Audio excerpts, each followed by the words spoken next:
बेटा का यूट्यूब पर कारनामा।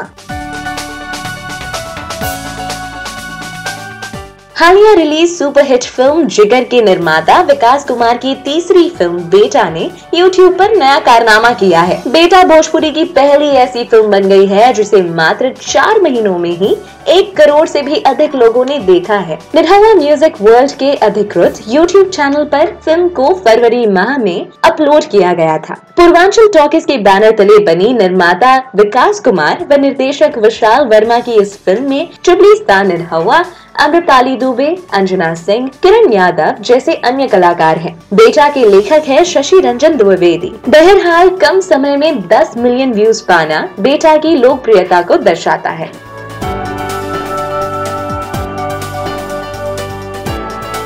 आपका क्या कहना है इस न्यूज पर कमेंट कीजिए और भोजपुरी जगत के अन्य चटपटी खबरों के लिए सब्सक्राइब करिए हमारा चैनल स्पाइसी भोजपुरी।